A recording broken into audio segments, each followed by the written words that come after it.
먼저 유가증권 시장입니다. 낙폭을 좀 줄이기는 했는데요. 그래도 코스닥처럼 상승 전환하기에는 다소 좀 힘을 붙이는 모습입니다. 현재 지수 예상 체결 지수 확인해 보겠습니다.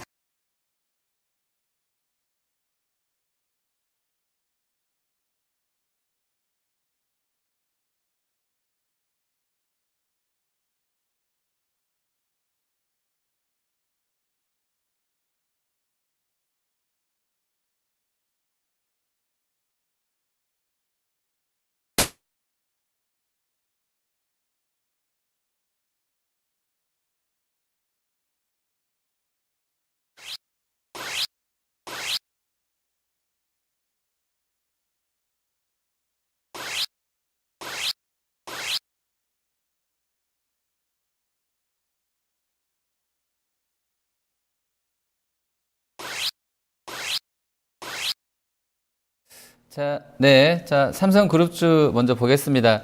일단 뭐 제일모직만 아니었으면 오늘 종가가 조금 더 높아질 수도 있을 것 같은데요. 제일모직은 10% 급락 효과 그대로 진행됩니다.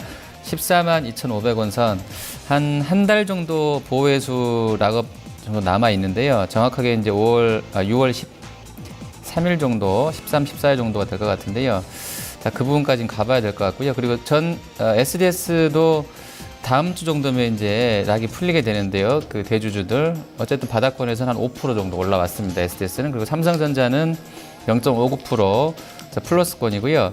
하이닉스 오늘 1.2% 상승입니다. 뭐 전자 쪽 평택공장 기공식에 대통령도 참여했다고 하는데요.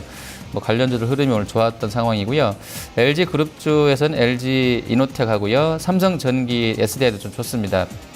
지금 원엔 환율이 워낙에 약세로 가다 보니까 뭐 910원 육박할 정도로 강하게 지금 올라왔는데요. IT 부품들도 같이 좀 정신을 오늘 차리고 있습니다. 그리고 현대차가 0.87%, 모비스도 좀 플러스권에서 마감이 될 것 같고요.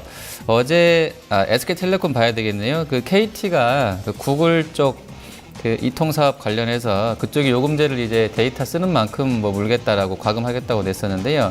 이제 유사하게 이제 따라간 것 같아요. KT가요. 이제 일단 폼은 열었는데요. 텔레콤하고 LGU 플러스도 따라온다고 합니다. 그런 요금제로. 그래서 관련해서 전체적으로 요금 경쟁이 심화되면 뭐 수익성 악화되는 것 아니냐 하는 우려가 좀 텔레콤에는 있었던 것 같고요. SKT가 한 3.3% 밀려 있는데 항상 이런 요금 이슈 나오고 나서는 다시 주추세 회복했다는 점들은 좀 고려를 해야 되지 않나 싶은데 오늘 저점에서는 약간씩은 다 올라와 있습니다. 자, 그리고 증권주가 어제 업종지수 8% 급락한 이후 오늘 한 4% 정도 지금 반등 나오는데요. 일단 메리츠는 실적 정말 잘 나왔습니다. 아주 잘 나왔던 상황인데요. 오늘 하루 만에 다시 한 8% 정도 회복하고 있고요. 현대증권도 뭐 호실적 내고 나서 한 5% 상승. 그 대우라든지 뭐 삼성, 미래에셋 쪽도 좋습니다. KTB나 뭐 SK 또 유안타, NH까지 전체적으로 오늘 증권주 힘을 내고 있고요. 동양생명도 실적 잘 나왔는데요. 3.17% 올라갑니다. 음식료에서는 대장격인 CJ제일제당이 호실적 내고 나서 상당히 위아래로 흔들었어요. 근데 이제 2분기 이후에 업황 둔화를 보는 것인지는 몰라도요. 어쨌든 어닝은 상당히 서프라이즈가 됐습니다. 현재는 0.59% 좀 밀려 있는데 내일도 좀 보실 필요가 있겠습니다. 네. 그 밖에 눈에 띄는 종목군 짚어보겠습니다. STX그룹 굉장히 좀 오랜만에 시장에서 이야기가 나오는 것 같은데요. 이 STX 엔진, STX 중공업이 상장 폐지 위기를 모면했습니다. 상장 유지 결정이 나타났고요. 이에 따라서 STX 엔진과 중공업은 나란히 가격 제한폭까지 오른 흐름이 유지되고 있습니다. 그리고 STX도 현재 두 자릿수 급등세 연출하면서 현재 관련된 종목들 흐름이 양호하게 전개되고 있고요. 그리고 또 앞서서 카지노 관련주들 이야기 좀 들으셨을 겁니다. 정부 쪽에서는 이 크루즈선 카지노, 이 국내 이 내국인 허용과 관련해서 좀 긍정적으로 검토하고 있다라는 소식이 좀 나타났는데요.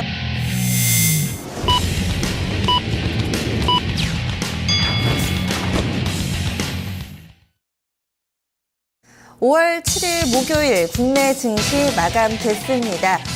그동안의 하락 흐름을 조금은 만회하려는 시도 코스닥 쪽에서 나왔고요. 그리고 코스피 지수는 어제 이어서 오늘도 하락했습니다. 그럼 먼저 원달러 환율 흐름부터 보겠습니다. 최근에 지수도 그렇고요. 원달러 환율도 변동성이 상당히 좀 크게 나타납니다. 오늘 원달러 환율은 장 초반에 마이너스권으로 출발을 했습니다. 그런데 9시 후반, 10시 구간대 상승폭을 눈에 띄게 키웠고요. 1,080원 선 후반에서 종가가 형성됐습니다. 오늘 원달러 환율 종가 체크해 보시면요. 9원 70전이나 급등입니다. 1,090원 선 턱 밑까지 어느새 올라섰는데요. 1,089원 70전에 거래 마쳤습니다. 그럼 국내 증시 특징은 어떻게 정리해 볼 수 있을까요, 호 의원님? 네, 자, 저희가 사실 엘리어트 파동, 피보나치 수열 요거 한국 증시에서는 모든 구간대에서 패턴이 좀 달랐기 때문에 피보나치랑 엘리어트를 썩 믿거나 신뢰하는 것은 아닌데요. 한번 오늘 이야기 좀 해드려 보면요. 일단 이번 조정이 양시장 모두 공이 38% 0.38 정도에서 일단은 멈춰 섰습니다. 약간 차이는 있어도요. 연저점 또는 작년 겨울 저점에서 올해 4월 나왔던 고점에서의 조정폭 3분의 한 1 수준 조정인데요.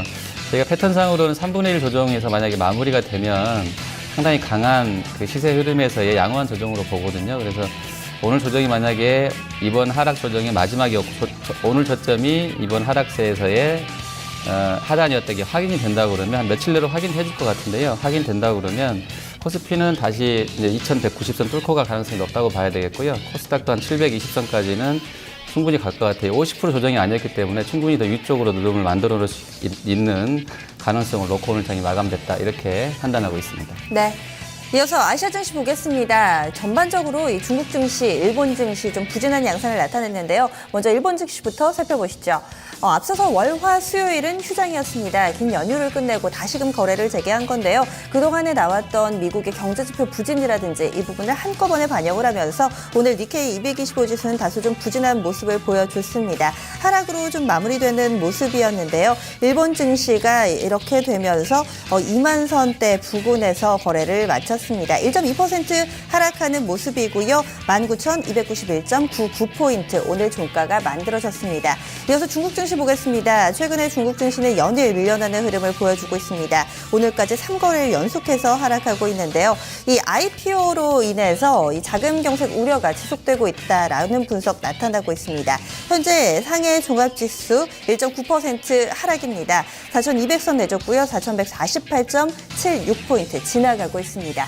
국내 증시 상황 시황센터에서 자세하게 정리해드립니다.